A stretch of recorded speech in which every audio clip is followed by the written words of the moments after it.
Jovan musanze wano y'omu ku bakungubazi era abaziikiddeko Papa Mesach Ssemakula. Jovan, kitalo nnyo kubonaabona.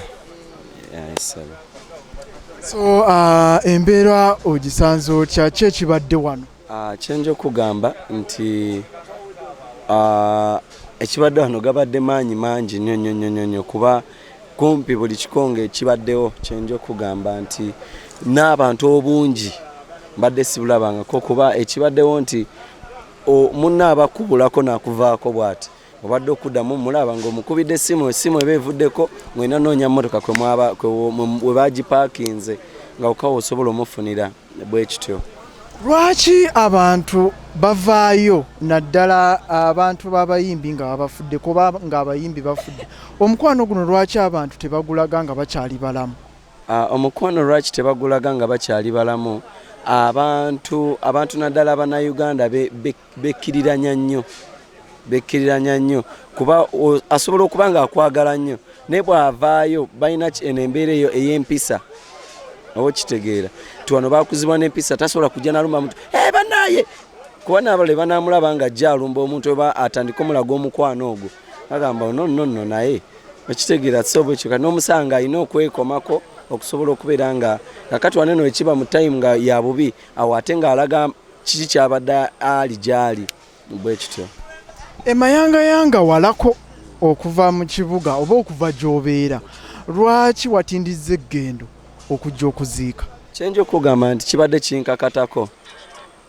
kinkakatako okujja mu mbeera nti nze nga Jovan Luzinda nina band gye bayita South Band gye nkolamu wamu ne baganda bange, so nga nina okujja nkiikirira South Band okutwaliza wamu at the same time ate ng'omuyimbi oba okitegeera ate at the same time nga fraternity ya music wa Uganda band music nga nina era okubaawo, so mbaddewo mu biti bingi nnyo bwe kityo. Omugenzi obadde omumanyi? Omugenzi kyembadde manyi nti maama wa mukulu Mesach Ssemakula kyemmanyi. So family ya Mesach ne Mesach yennyini nga omuntu obagamba ki mu kaseera kano? Kyenja obagamba nti Mukama yawa ate yajjawo, so bagume ku byonna byonna ebikoze ki ebiriwo oba ebituuseewo. Tumanyi ne Mukama Katonda alamuze kisa omwoyo gwa maama waffe, ebyamusobako abeere nga bikola ki amukingiriza obutamuteekako misango mingi ng'atuuse mu ggulu, wabula amukingirize byonna amulamuze kisa. Mu bufunze okuziika kugenze kutya? Okuziika tekubadde kubi kuba buli kimu kitambudde bulungi. Twabaddeyo nti oba ntalo waliwo akubye munne no, wabula ekibaddewo nti buli omu alaze okwagala eri mukulu Mesach bwe kityo. Naye era kano tekalekeka, kati ki ekiddako? Oluyimba olupya tululabye lukoze, ki ekiddako? Ekiddako kyenja okugamba era music mwerere. Mpozi n'okuleeta omwana omupya gwe bayita Bekiba, obudde bwonna ajja n'akayimba bakayita Azuse. So akayimba mutandiko kanoonyaako obudde bwonna kagenda kuba kateekebwayo ku YouTube channel. Nange era ndeeta akayimba akalala n'abalala bwe ntyo South Band egenda kubeereeta omuntu, so balinde. By the way, sauti tuwe gundi contact emirimu gijje.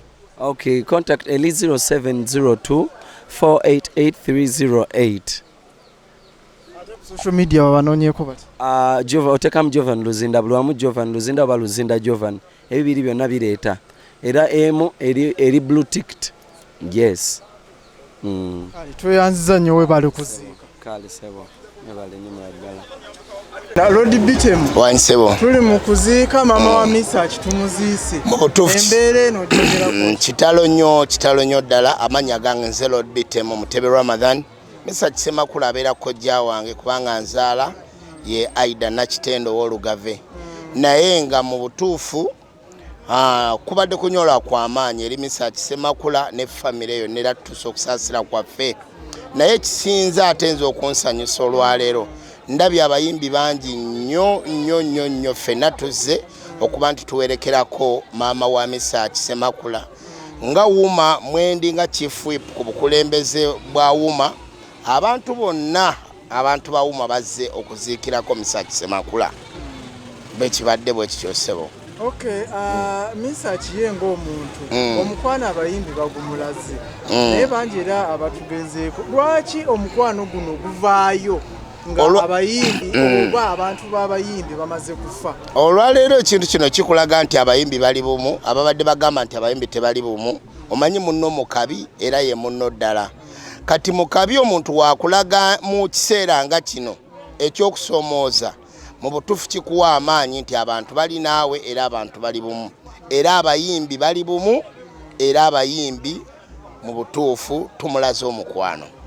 Esebo kale mwebale kuziika tweyanza ege.